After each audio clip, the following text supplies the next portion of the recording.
morning, bachcho. How are you? I hope everybody is fine and enjoying. Today is 19 June, a very special day, that is Reading Day. आज का दिन बहुत special है क्योंकि आज PN Panicker का birthday है। बच्चों, पीएन पानिकर को फादर ऑफ लाइब्रेरी मूवमेंट कहा जाता है। इनके ऑनर में 19 जून को रीडिंग डे मनाया जाता है। केरला गवर्नमेंट और पीएन पानिकर फाउंडेशन ने मिलकर रीडिंग को जन जन तक पहुंचाया। रीडिंग मिशन 2022 को एक्टिविटीज को स्कूल्स, लाइब्रेरीज और पंचायत में इम्प्लीमेंट करना है। यह एक्टिविटीज हैं reading plays, story telling, poetry recitation, quiz programmes, puppet shows इत्यादि। रीडिंग मिशन को आगे बढ़ाते हुए नेशनल लेवल रीडिंग डे और रीडिंग मंथ सेलिब्रेशंस का 2017 में हमारे पीएम के द्वारा कोच्चि में उद्घाटन किया गया। उन्होंने हम सभी को अपने अंदर रीडिंग हैबिट डेवलप करने को कहा, इसलिए हम बिहार में भी रीडिंग डे सेलिब्रेट कर रहे हैं। Before reading I would like to give you few tips for effective reading. बच्चों, पहला टिप यही है। First tip is to read slowly. पढ़ने में ज्यादा जल्दबाजी नहीं करें। सेकेंडली, एंजॉय करते हुए पढ़ें। एक्सप्रेशंस के साथ पढ़ें। वॉइस का टोन रिलैक्स्ड होना चाहिए। पंक्चुएशन मार्क्स जैसे comma, question mark, colon, semicolon पर ध्यान देते हुए पढ़ें। वाक्यों के रिदम और टेम्पो को फील करते हुए पढ़ें और अपने वॉइस को में भी एक्सप्रेस करें। डिफिकल्ट वर्ड्स से घबराएं नहीं। Underline them in your books and look up in the dictionary. Practice reading aloud daily. Before we recite a poem, we should go through some poetry reading tips. First of all, read the poem with pleasure and fun. पढ़ने में मज़ा आना चाहिए. Read in a relaxed voice. There should be no hurry. Read the poem slowly.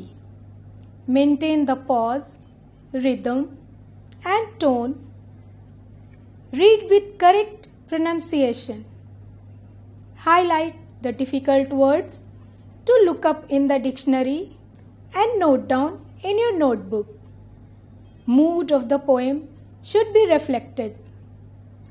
Don't be in a hurry to finish the poem.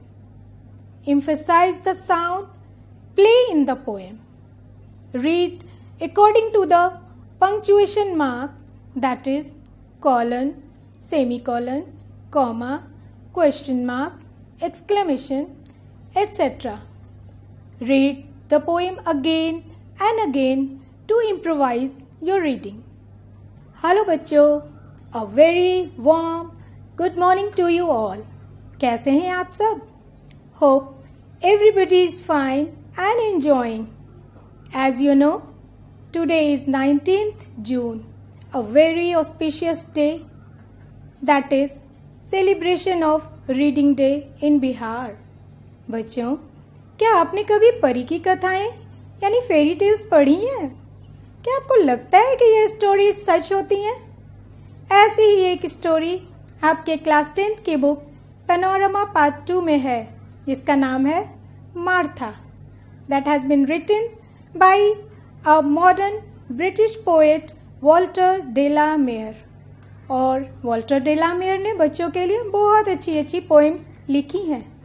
He creates an atmosphere of mystery where experience is like a dream into reality. Before I recite a poem in front of you, you should take care of reading tips that you have seen just before. Now, I am going to recite a poem named Martha. Once upon a time, over and over again. Before I recite a poem, you should go through the reading tips. Okay, students? Let's start to recite a poem. The poem name is Martha. Once upon a time, over and over again, Martha would tell us her stories in the Hazel Glen. Here today we are going to recite a poem named Martha. But remember, जब हम इस poem को पढ़ेंगे you should take care of punctuations and expressions while going through the poem. So let's start reciting the poem. The poem name is Martha.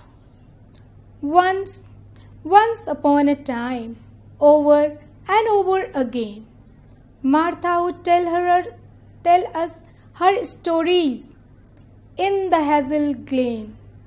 Hers were those clear grey eyes you watch, and the story seems told by their beautifulness, tranquil as dreams. She'd sit with her two slim hands clasped round her bended knees, while we on our elbows lolled and stared at ease. Her voice and her narrow chin, her grave, small, lovely head, seemed half the meaning of the words she said. Once upon a time, like a dream you dream in the night, fairies and gnomes stole out in the leaf green light, and her beauty far away would fade as her voice ran on, till hazel and summer sun and all were gone, all forgotten and forgot, and like clouds in the height of the sky, our hearts stood still in the hush of an age gone by. So now you can read the poem with the correct use of punctuation mark, expression while you go through the reading poem tips. बच्चों, did you enjoy the poem? Very good. Now we can see a very small explanation of the poem. It is about Martha, जिसे poet Walter डेलामेयर अपने बचपन के दिनों में याद करता है कैसे वो स्टोरी सुनाया करती थी। मार्था की स्टोरी उसके शब्दों से ही नहीं, उसकी आंखों से भी होती थी। बच्चे बड़े आराम से इन अ रिलैक्स्ड वे उसकी स्टोरीज सुना करते थे। जब भी वो स्टोरी सुनाया करती थी, वंस अपॉन ए टाइम से ही उसकी स्टोरी शुरू हुआ करती थी। मार्था अपनी स्टोरी एक हेज़ल ग्लेन में सुनाया करती थी।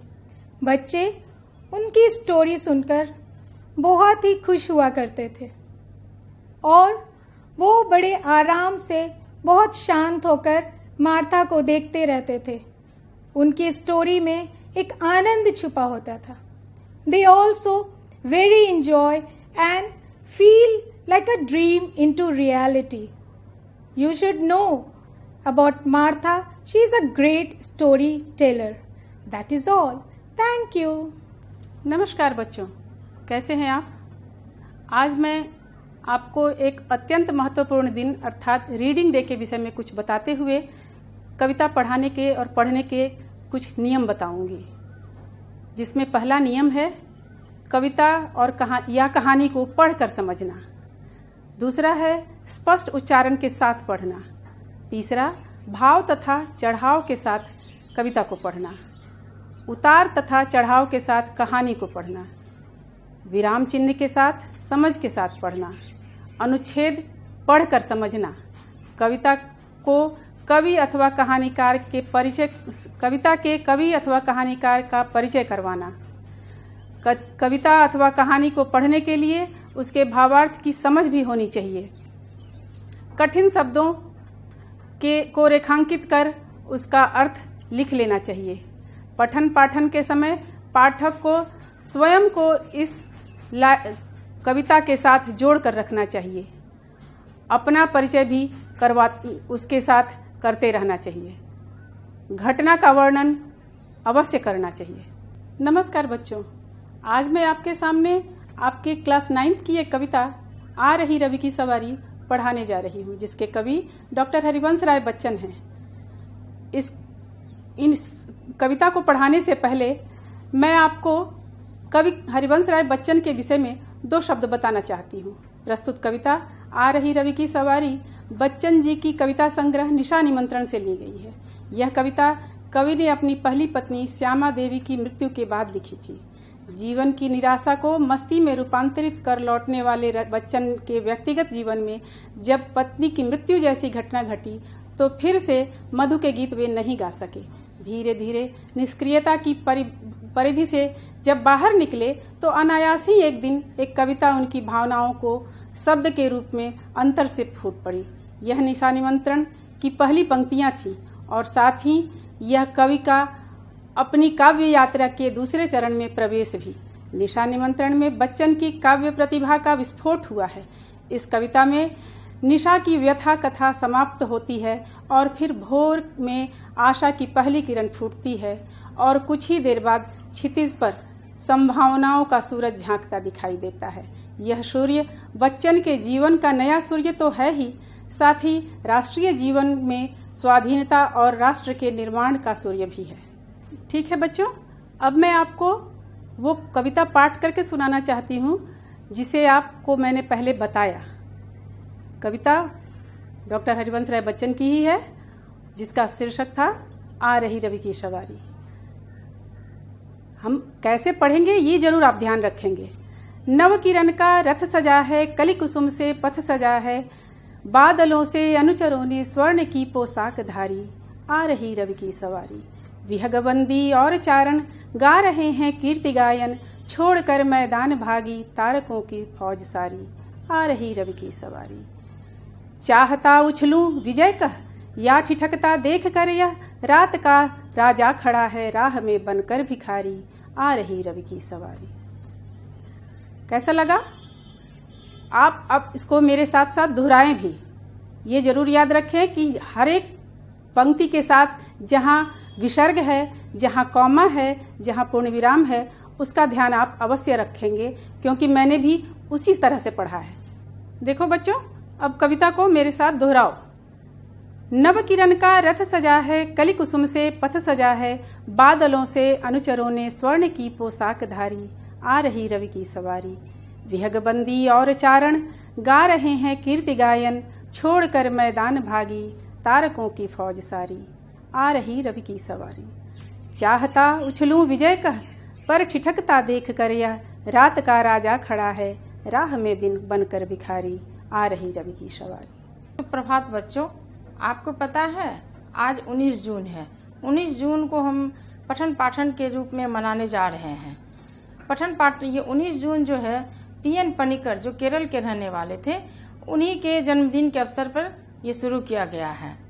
इस संबंध में मैं आपको बताऊंगी कि कहानी कैसे पढ़ना चाहिए, कहानी पढ़ने का क्या तरीका है और इससे पढ़ने से क्या क्या फायदे होते हैं।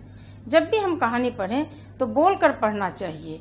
इससे क्या होता है कि उच्चारण स्पष्ट होता है, उसका अर्थ निकलता है और हमारी इंद्रियां जो है वो सक्रिय हो जाती है। इंद्रियां सक्रिय होने पर क्या होता है कि पढ़ने में रुचि पैदा होती है। दूसरा है कि क्रिया की विपरीत प्रतिक्रिया होती है। जो चीज हम पढ़ते हैं उसका प्रभाव हमारे पाठ पर, हमारे मस्तिष्क पर ज्यादा असर करता है। कहानी का हर भाग को वर्गीकृत करने में आसानी होती है, जिसके से संपूर्ण कहानी को मस्तिष्क पर प्रभाव डालता है। जोर से पढ़ने से क्या होता है कि बच्चों में मनोवैज्ञानिक विकास होता है। प्राचीन शास्त्रों में भी वर्णित विचारों के अनुसार जोर से पढ़ने से पाठ ज्यादा टिकाऊ होता है और स्नायु तंत्र जो है वो सक्रिय हो जाता है। इसलिए हमें क्या करना चाहिए कि जब भी कोई कहानी पढ़े या कविता पढ़े तो हमें जोर से पढ़ना चाहिए। इस संबंध में मैं आपको मुंशी प्रेमचंद की एक कहानी पढ़ाऊंगी। अब आपको पता है कि मुंशी प्रेमचंद कौन थे।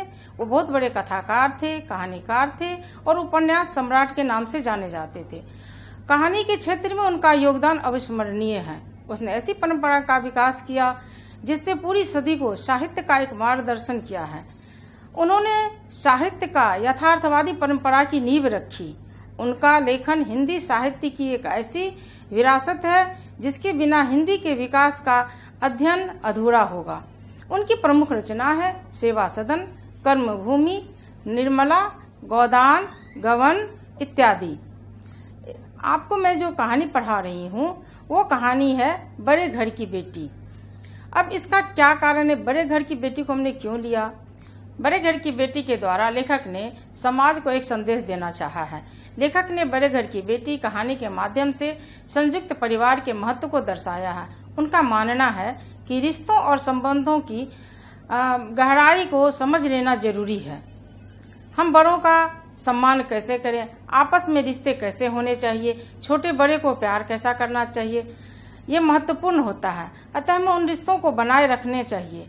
आपसी रिश्ते जो होते हैं वो बहुत ही महत्वपूर्ण होते हैं। उसमें उतार चढ़ाव तो आता ही रहता है। हमें उन्हें ममता से, प्यार से काम करना चाहिए। मानवीय गुणों को उभारना तथा संबंधों को महत्व देना आवश्यक है। इस प्रकार लेखक का उद्देश्य यथार्थ के साथ एक आदर्श स्थापित करना है। आनंदी ने आपसी सौहार्दपूर्ण धैर्य और सहनशीलता के रिश्तों को टूटने से बचाया है और उन्होंने दिखाया है कि आपसी रिश्ते कैसे होने चाहिए, एक दूसरे का प्रेम संबंध कैसा होना चाहिए।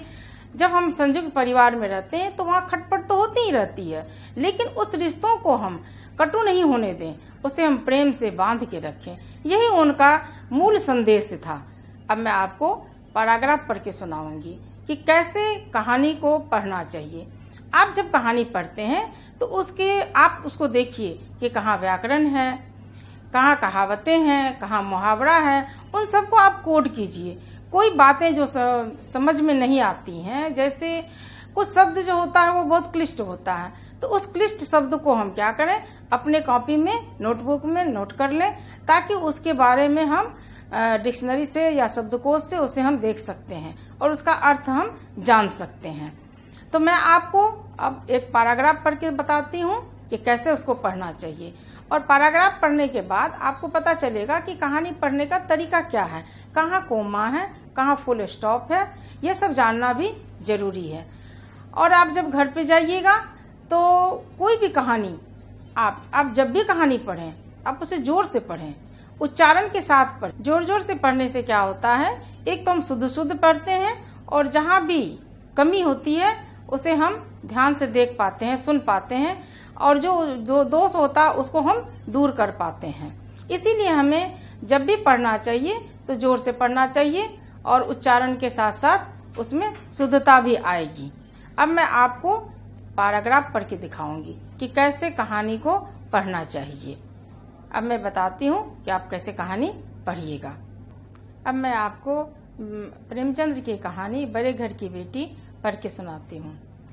बेनी माधव सिंह गौरीपुर गांव के जमींदार और नंबरदार थे। उनके पितामह किसी समय बड़े धन्य धान्य संपन्न थे। गांव का पक्का तालाब और मंदिर, जिनकी अब मरम्मत भी मुश्किल थी, उन्हीं की कीर्ति स्तंभ थे। कहते हैं कि इस दरवाजे पर हाथी झूमता था। अब उसकी जगह एक बूढ़ी भैंस थी, जिसके शरीर में अस्थि पंजर के सिवा और कुछ शेष न रह गया था, पर दूध शायद बहुत देती थी, क्योंकि एक न एक आदमी हांडी लिए उसके सिर पर सवार ही रहता था। बेनी माधव सिंह अपनी आधी से अधिक संपत्ति वकीलों को भेंट कर चुके थे। उनकी वर्तमान आय 1000 रुपये वार्षिक से अधिक न थी। ठाकुर साहब के 2 बड़े बेटे थे। बड़े का नाम श्रीकंठ सिंह था। उसने बहुत दिनों के परिश्रम और उद्योग के बाद बीए की डिग्री प्राप्त की थी। अब एक दफ्तर में नौकर था। छोटा लड़का लाल बिहारी सिंह दोहरे बदन का सजीला जवान था। भरा हुआ मुखड़ा, चौड़ी छाती, भैंस का 2 सेर ताजा दूध वो उठकर सवेरे पी जाता था। श्रीकंठ सिंह की दशा बिल्कुल विपरीत थी। इन नेत्र प्रिय गुणों का उन्होंने बीए इन्हीं 2 अक्षरों पर न्यौछावर कर दिया था। इन 2 अक्षरों ने उनके शरीर को निर्बल और चेहरे को कांतिहीन बना दिया था। इसी से वैदिक ग्रंथों पर उनका विशेष प्रेम था। आयुर्वेदिक औषधियों पर उनका अधिक विश्वास था। शाम सवेरे से उनके कमरे से प्रायः खरल की सुरीली कर्ण मधुर ध्वनियां सुनाई दिया करती थी। लाहौर और कलकत्ते के वेदों से बड़ी लिखा पढ़ी रहती थी। बच्चों, मैंने आपको अभी कहानी का एक पैराग्राफ पढ़ के सुनाई हूँ। अब आप घर जाइएगा तो अपने घर में कोई भी कहानी को आप जोर से पढ़िएगा। कोमा, पूर्ण विराम, इन सब चीज़ों का ध्यान रखिएगा, और जो भी पढ़ना है वो उच्चारण के साथ साथ पढ़ना है। दीदी ये देखो।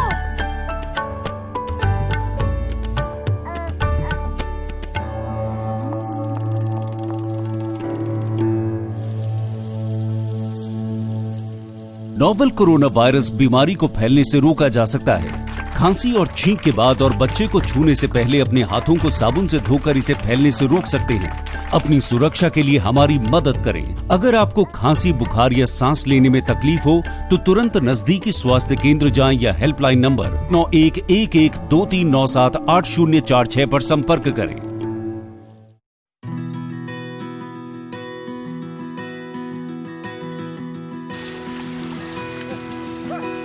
मेरा बचपन एक सुंदर से छोटे से गांव में गुजर रहा था और मेरे आसपास जितनी सारी चीजें थी, मैं हर चीज के बारे में उत्सुक था। और चूंकि फोटोग्राफी मेरे पिताजी का पैशन था, कैमरा तो मेरे हाथ में बचपन में ही आ गया था और उस कैमरे के जरिए मेरे माहौल से जुड़ने का एक सुंदर मौका मुझे मिल गया और अपने आप को व्यक्त करने का एक फ्रीडम भी मिल गया। और कैमरे के जरिए मैं बातें कर रहा था, वादियों से, नदियों से, फूलों से। जब मैं कॉलेज में था तो मेरे पिताजी ने मुझे ट्रेकिंग पे भेजा नेपाल, और वहां से जो फोटोग्राफ्स में खींच के लाया था, उनको देख के उस समय के एक बहुत बड़े आर्ट डायरेक्टर थे, उन्होंने सुझाव दिया कि मैं फोटोग्राफी को एक करियर के तौर पे सोचूं। और उनके जरिए मुझे हिंदुस्तान के कुछ बहुत ही बेहतरीन फोटोग्राफर्स के साथ काम करने का मौका मिला, उनसे सीखने का मौका मिला। पर एक ऐसा लड़का जिसका बचपन गांव में गुजरा हो, उसके लिए बम्बई जैसे बड़े शहर में आना रहना आसान नहीं था।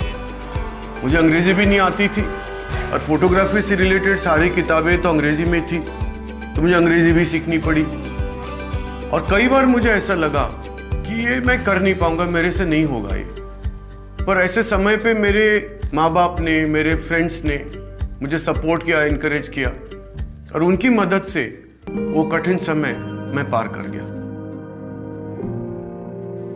शुरू में तो मुझे समझ में नहीं आ रहा था कि मैं किस दिशा में जाऊं, पर जब मैंने डॉक्टर दाइसाको इकेदा के विचारों को पढ़ा, जाना, समझा, तब मेरे विचारों को एक सही दिशा मिल गई। और उसके बाद जब मैंने मेरी दोस्त लीसा हाइडलॉफ के साथ काम करना शुरू किया तो मेरा पूरा नजरिया ही बदल गया और मुझे इस बात पे यकीन हो गया कि अगर मैं अपनी फोटोग्राफी को समाज के हित में लगा दूं तो अपना सही मकसद पूरा करेगी।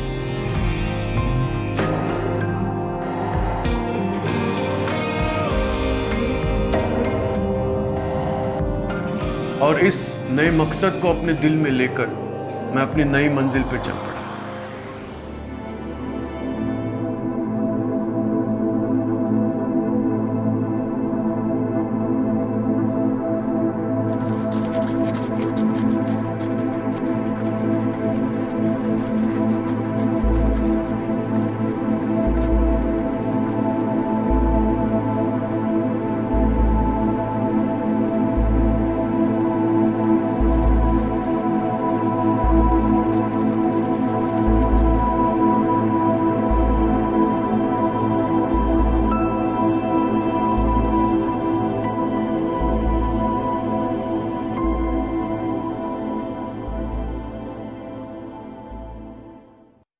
मेरे लिए तो पूरी जिंदगी जैसे एक मूवी की तरह है, एक फ्रेम के बाद दूसरा फ्रेम, एक सीन के बाद दूसरा सीन।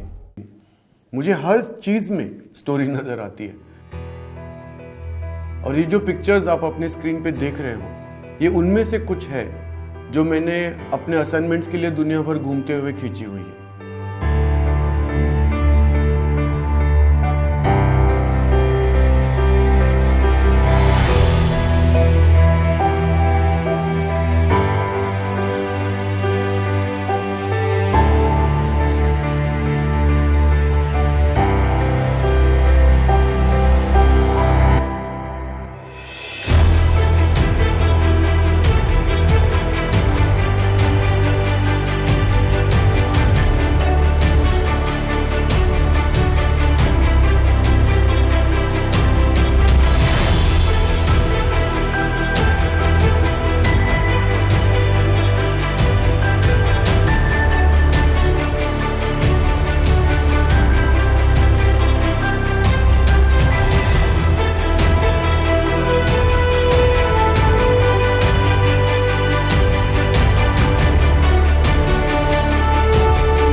क्या करना पड़ेगा ऐसी तस्वीरें खींचने के लिए जो कहानी बता सके, जो दिल को छू जाए। कैमरे, लेंसेस, लाइटिंग, हाँ, पर सबसे ज्यादा जरूरी एक जिंदा दिल। मैं कुछ सलाह दूंगा, कुछ नियम बताऊंगा जो हमें पालने हैं और कभी कभी तोड़ना भी जरूरी है।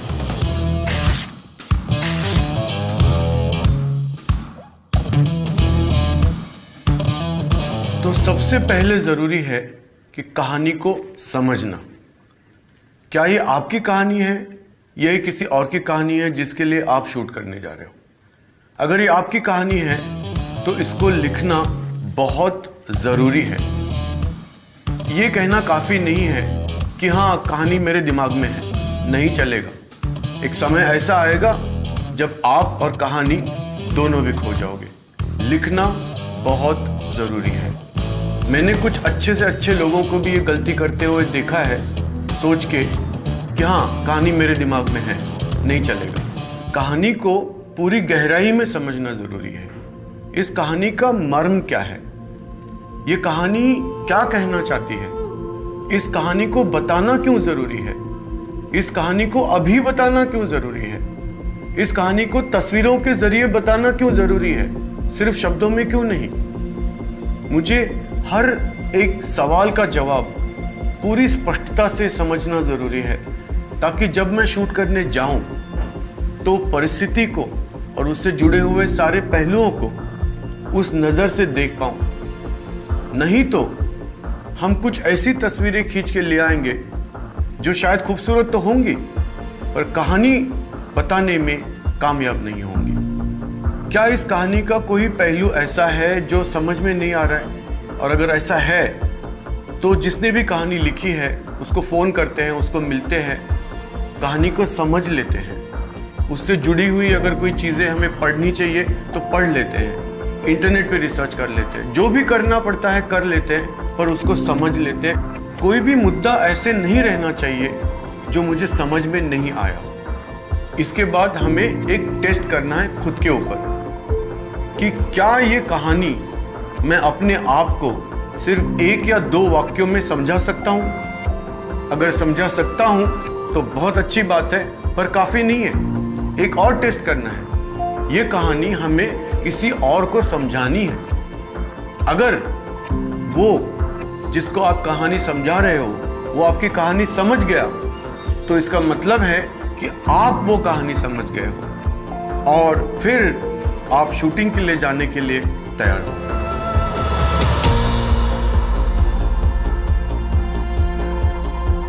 इससे पहले कि हम घर से बाहर कदम रखें, कुछ चीजों का करना बहुत ज्यादा जरूरी है। जैसे कि हालातों को समझना। हम किन हालातों में शूट करने जा रहे हैं, मौसम किस तरह का है, कहीं बारिश तो नहीं हो रही है, कहीं गर्मी तो बहुत ज्यादा नहीं है, कहीं जगह रेतीली तो नहीं है, कहीं नमी बहुत ज्यादा तो नहीं है, इससे इलेक्ट्रॉनिक्स फेल हो सकते हैं, कहीं तूफान के आसार तो नहीं बन रहे हैं, कहीं बर्फबारी तो नहीं हो रही है, या कोई स्पेशल कंडीशंस है जैसे कर्फ्यू लगा हो फॉर एग्जांपल। इन सब चीज़ों को पता करना और उन हालातों के लिए अपने आप को तैयार करना बहुत ज़रूरी है। रेनकोट ले जाइए, तौलिए ले जाइए, छाते ले जाइए, जो भी ज़रूरी है ले जाइए, पर तैयार होके जाइए। कहानी को समझने की तैयारी, अपने इक्विपमेंट को तैयार करने की तैयारी, मौसम के हिसाब से अपने आप को तैयार करने की तैयारी, तैयारी तैयारी तैयारी। मैं तो यह कहूँगा कि असाइनमेंट की 50% कामयाबी तो तैयारी में है, बाकी के 50% फील्ड में जाके है। पर फील्ड वाले 50% हम कतई हासिल नहीं कर पाएंगे अगर हमने तैयारी के 50% में पूरी मेहनत ना करी हो। अब बात करते हैं इक्विपमेंट की। अगर आप प्रोफेशनल फोटोग्राफर हैं तो फिर तो आपको कोई चारा ही नहीं है, आपको सारा तामझाम लेके जाना है। पर अगर आप प्रोफेशनल फोटोग्राफर नहीं हैं तो जो भी आपके पास इक्विपमेंट हो, कैमरा हो, मोबाइल फोन हो, उसको पूरी गहराई से अगर हम देखें, उसमें मेन्यू होते हैं, सब मेन्यू होते हैं, उसके अंदर सेटिंग्स होती है। इन सारे सेटिंग्स को अगर हमने समझ लिया, पढ़ लिया और उसको अच्छी तरह से यूज़ करना सीख लिया, तो आप देखिए कि वो जो छोटा सा इक्विपमेंट आपके हाथ में है वो क्या जादू कर जाता है।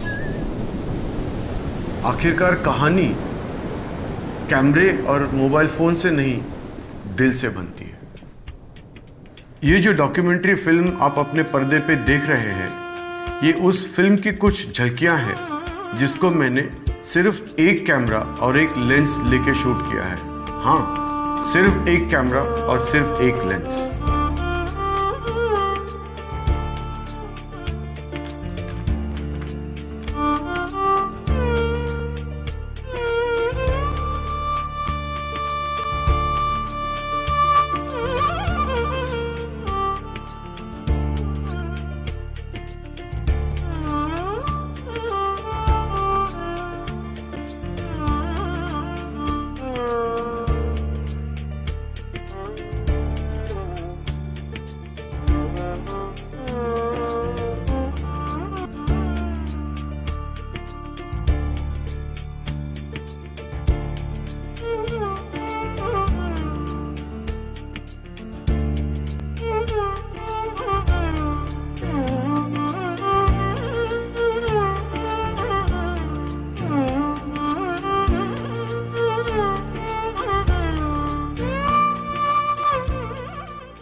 अब एक इतने छोटे से सिंगल एपिसोड में हम फोटोग्राफी की तकनीकी मुद्दों पे गहराइयों से चर्चा नहीं कर पाएंगे, पर कुछ मुद्दों पे जरूर थोड़ी सी चर्चा करेंगे। कंपोजिशन, लाइटिंग और एक्सपोजर।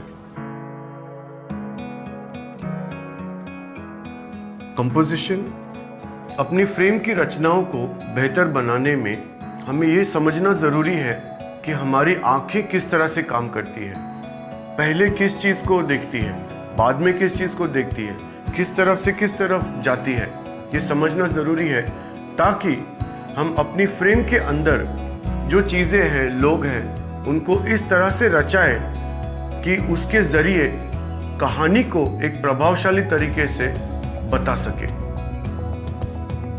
ये जो डायग्राम आप आपकी स्क्रीन पे देख रहे हो, इसने स्क्रीन को 9 हिस्सों में बांटा है। जिस चीज के बारे में हम बात करना चाहते हैं, उस चीज को या तो इन 9 हिस्सों के अंदर या इसके इंटरसेक्शंस के ऊपर रखा जाए तो एक प्रभावशाली रचना बनने की संभावना काफी बढ़ जाती है।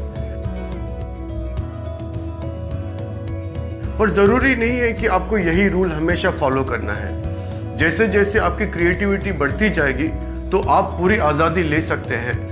बस इसका ध्यान रखें कि कहानी का जो मेन मुद्दा है वो कहीं भटक ना जाए। एक और असाइनमेंट आपके लिए, देखने का असाइनमेंट। कैमरा छोड़ दीजिए, यहाँ कैमरे की जरूरत नहीं है, ये देखने का असाइनमेंट है।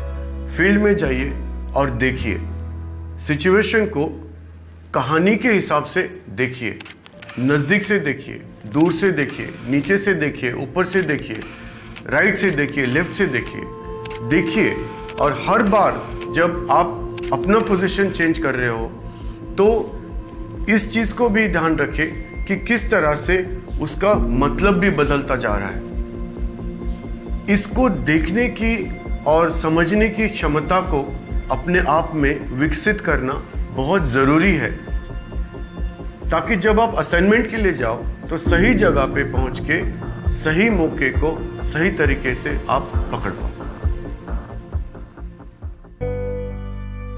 अगला मुद्दा है लाइटिंग। अब फोटोग्राफी में लाइटिंग एक ऐसी चीज है जिसको समझने में 2, 3, 4 साल लग सकते हैं, पर शुरू में कुछ नियमों का पालन करके हम आगे बढ़ सकते हैं। हमारे सामने जो चीज है या शख्सियत है, चेहरा है, इनकी खूबियों को निकालने में लाइटिंग एक सबसे प्रभावशाली जरिया है।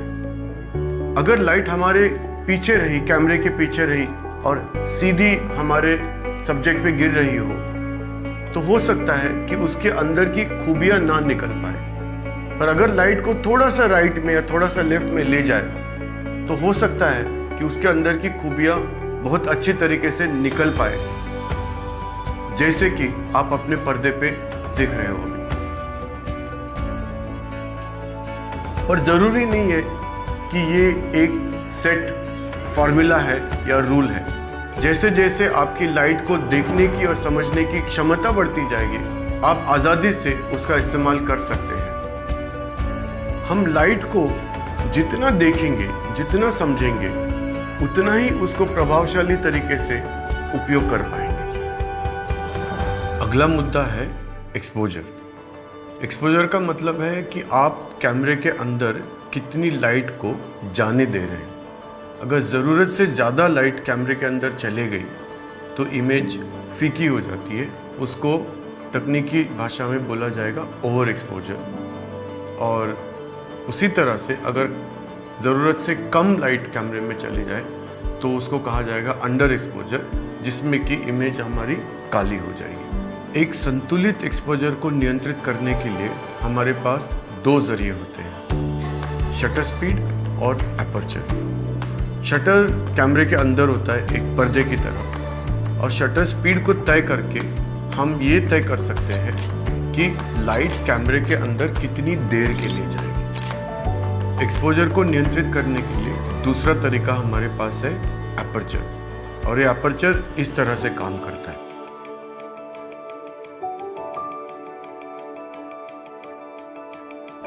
एपर्चर ज़्यादातर लेंस में होता है, जबकि ये बात सही है कि एपर्चर और शटर स्पीड दोनों भी लाइट को कंट्रोल करते हैं, पर जिस तरह से वो आपकी तस्वीर पे असर करते हैं ये बहुत अलग अलग तरीके से असर करते हैं। इन दोनों नियंत्रणों का कुशलता से उपयोग करके हम तस्वीरों की कहानी बनाने की क्षमता को बढ़ा सकते हैं।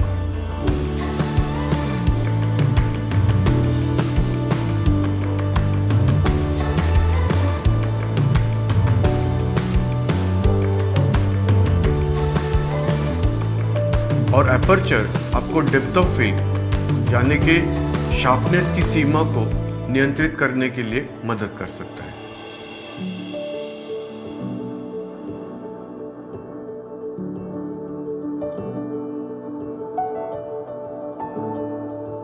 फिर जब आप जाओगे फील्ड में तो इन तीन चीजों का ध्यान रखना बहुत जरूरी है। कहानी को बार बार याद करें, उसका जो मुख्य मुद्दा है उसको बार बार याद करें।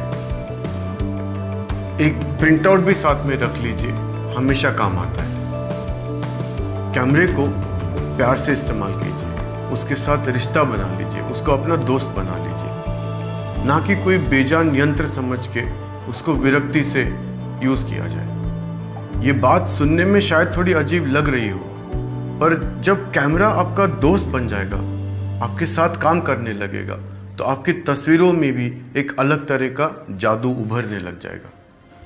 डिजिटल फोटोग्राफी की दुनिया में लोगों के अंदर एक गलतफहमी मैंने अक्सर देखी है कि हम किसी तरह भी फोटो खींच लेंगे और उसको बाद में फोटोशॉप पे ठीक कर लेंगे या किसी और सॉफ्टवेयर से ठीक कर लेंगे। नहीं होता ऐसे। जब आप लोकेशन पे हो, तस्वीर खींच रहे हो, उसी समय आपको उससे बेहतरीन से बेहतरीन बनाना है, सही से सही सेटिंग करनी है, ताकि जब वो तस्वीर आप वापस लेके आ जाओ तो पोस्ट प्रोडक्शन सॉफ्टवेयर को इस्तेमाल करके उसको और भी बेहतरीन बनाया जाए। ये नहीं कि कुछ भी शूट करके आप ले आओगे और फिर इधर उधर से चिपका के उसको किसी तरह से ठीक कर लोगे, वो नहीं हो पाता है। ऐसी जोड़ी हुई चिपकाई हुई तस्वीरें एक कहानी बनाने में कभी भी कामयाब नहीं होती है। जब आप शूटिंग से घर लौटते हैं तो कुछ चीज़ें तुरंत करना बहुत ज़रूरी है। सबसे पहले डेटा बैकअप। आपने भले फ़ोन पे शूट किया हो, मोबाइल पे शूट किया हो, जैसे ही लौट के आप घर पे आते हैं तो सबसे पहले उस डेटा की एक कॉपी बना लीजिए और उसको किसी सुरक्षित जगह पे रख दीजिए, वरना इतनी मेहनत करके जो कहानी आप लेके आए हो वो एक छोटी सी गलती से अगर डेटा डिलीट हो जाए या खो जाए तो उसके साथ वो खो जाएगी। और कुछ कहानियां ऐसी भी होती है कि अगर आप लौट के भी चले जाए वहां पे तो आपको फिर से शूट करने का मौका नहीं मिलेगा। दूसरी बात, जैसे ही आप लौट के आ जाओ, सारे कैमरे, लेंसेस या मोबाइल फोन, जो भी चीज आप लेके गए हो उसको अच्छी तरह से चेक कीजिए, उसको साफ कीजिए, खास करके अगर आप किसी ऐसी जगह से आए हो जहाँ पे रेती ज़्यादा थी, पानी था या नमी थी।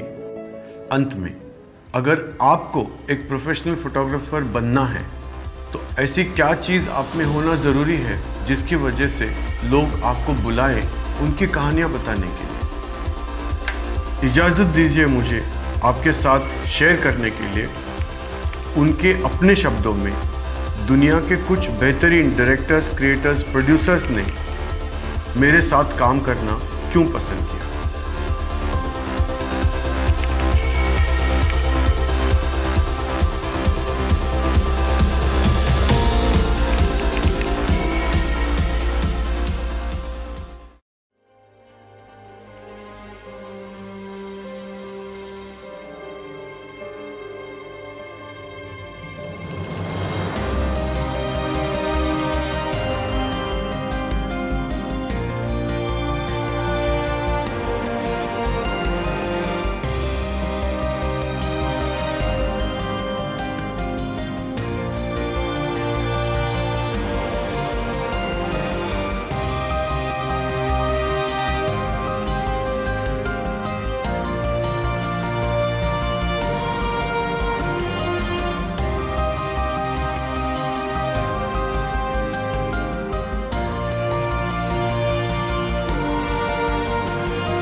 और अब जाते जाते एक असाइनमेंट और देकर जा रहा हूं आपको एक तस्वीर खींचनी है जिसमें एक करुणा का भाव नजर आए, एक दया का भाव नजर आए। ये तस्वीर खींच के आप हमें भेज दीजिए। इसमें से कुछ चुनिंदा तस्वीरें दिखाई जाएंगी टीवी पर और छपेंगी अखबारों में। हम इंतजार करेंगे।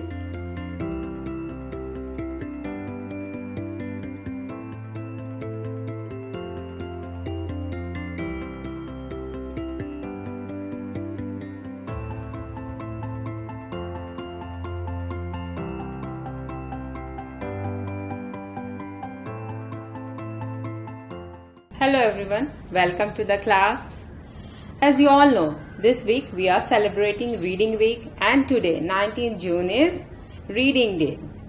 So today let's read a poem from your Rainbow Book Part 1. And the name of the poem is Where the Mind is Without Fear. It is written by Rabindranath Tagore.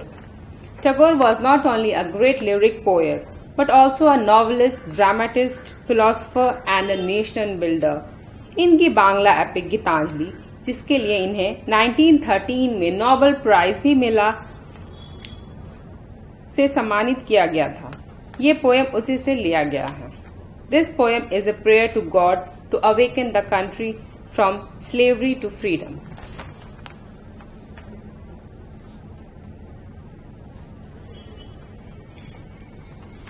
The poet wants the countrymen to awake and enjoy the life of freedom.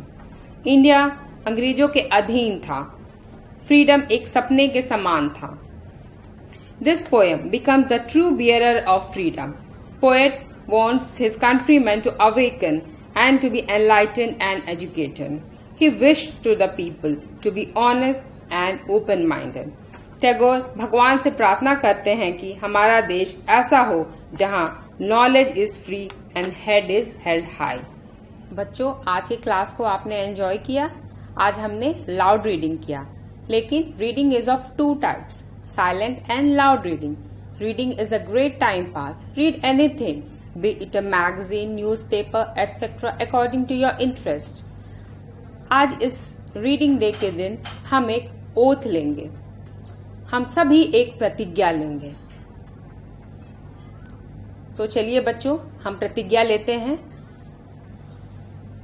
हम अपना हाथ आगे करेंगे और आप मेरी बात दोहराएंगे. I owe that from today I will read at least 2 magazines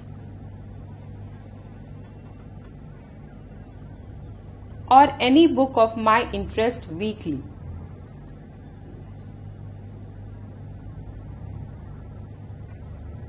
okay, thank you बच्चों।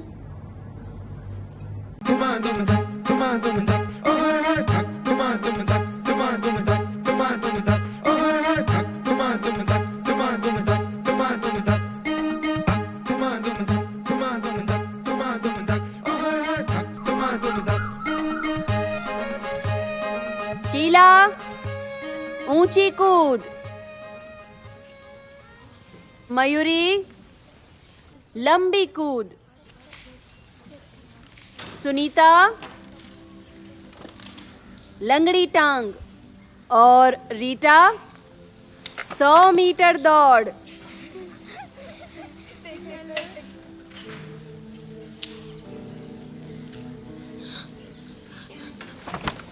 चलो बच्चों। अरे रीता, चल। क्या हुआ? घर नहीं जाना? ये देख। मैं मर तो नहीं जाऊंगी ना?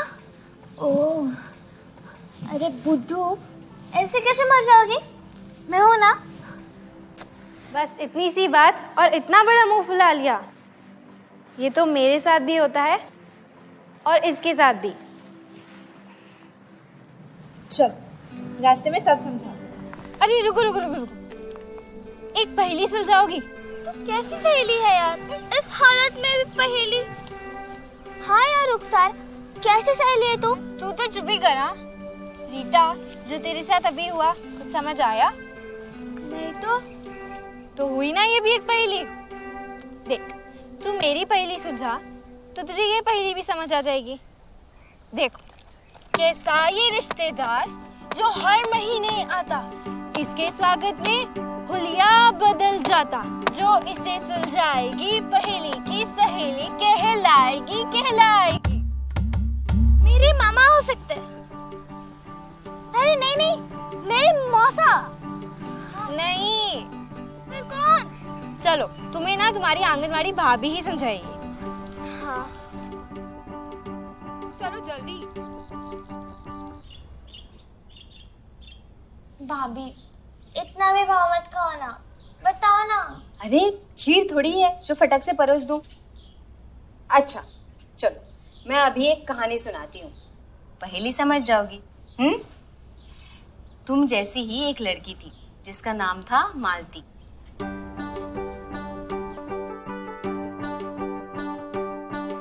मालती रोज अपनी सहेलियों के साथ स्कूल जाती और हंसते खेलते घर वापस आती। एक दिन जब वह घर से बाहर ही नहीं निकली, तब माँ ने पूछा, क्या हुआ बेटी?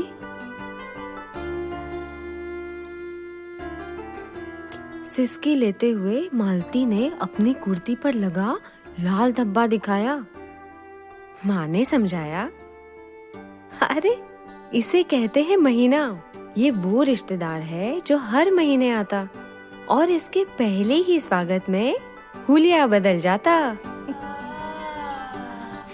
फिर मालती की माँ ने उसके हाथ में आईना थमाया और बोली, देख, चेहरे पर ये मुहासे, बढ़ती छाती, बगल के बाल और तेज बढ़ता कद।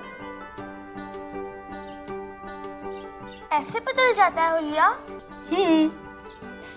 बाहरी बदलाव के साथ साथ शरीर में कुछ अंदरूनी बदलाव भी होते हैं। अंदर भी?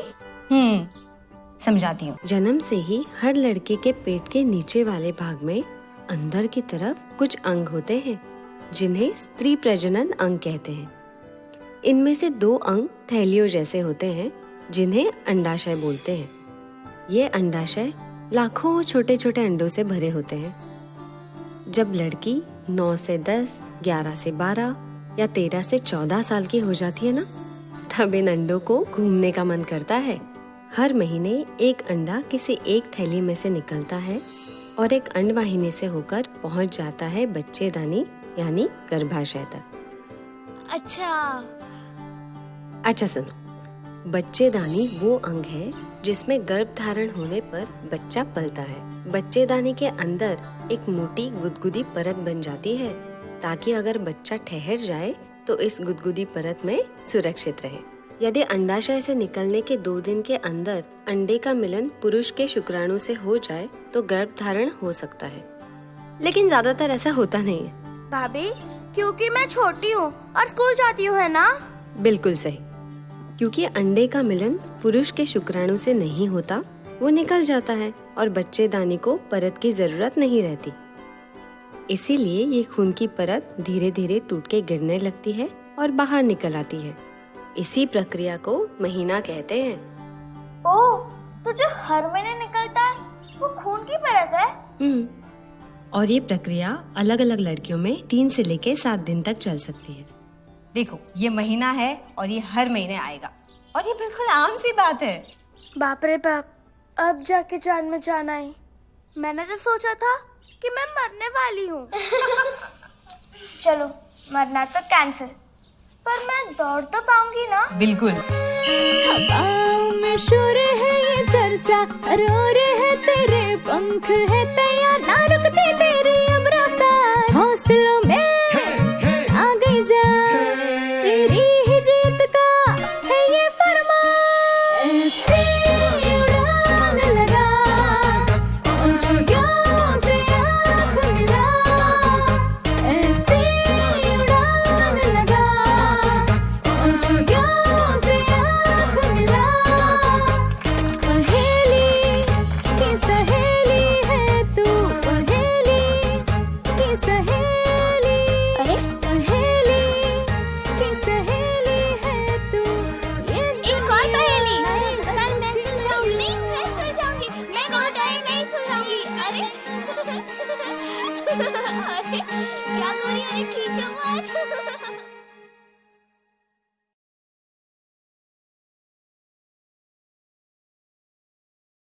बच्चों, ये थी हमारी आज की कक्षा।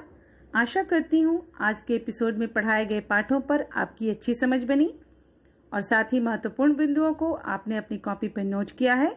अगर कुछ नोट करना छूट गया है तो घबराने की ज़रूरत नहीं है। आज के एपिसोड में पढ़ाए गए पाठों का अध्ययन आप ऑनलाइन भी कर सकते हैं। जी हाँ बच्चों, प्रतिदिन डीडी बिहार पर प्रसारित मेरा दूरदर्शन मेरा विद्यालय कार्यक्रम को बिहार शिक्षा परियोजना परिषद के वेबसाइट पर जाकर आप पुनः देख सकते हैं।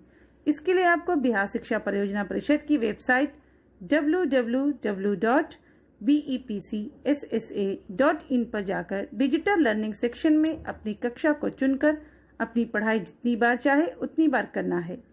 साथ ही बच्चों, प्रतिदिन प्रसारित सभी कक्षाओं को बिहार शिक्षा परियोजना परिषद के YouTube चैनल BEPC मेरा दूरदर्शन मेरा विद्यालय पर भी आप देख सकते हैं। आज के पढ़ाए गए विषय से संबंधित सवालों को आप टीवी स्क्रीन पर दिखाए जा रहे व्हाट्सएप नंबर 9431043527 पर या ईमेल ID bepcddprogram@gmail.com पर मेल के द्वारा पूछ सकते हैं। आपके द्वारा पूछे गए सवालों का जवाब हमारे विषय विशेषज्ञों द्वारा दिया जाएगा। और बच्चों, आपके लिए एक और रोचक जानकारी है।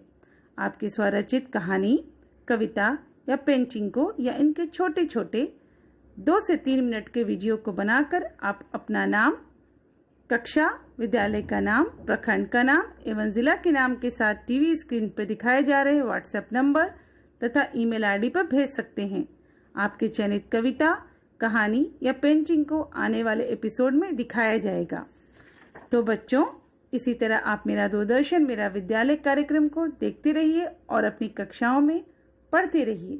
बाय बाय बच्चों।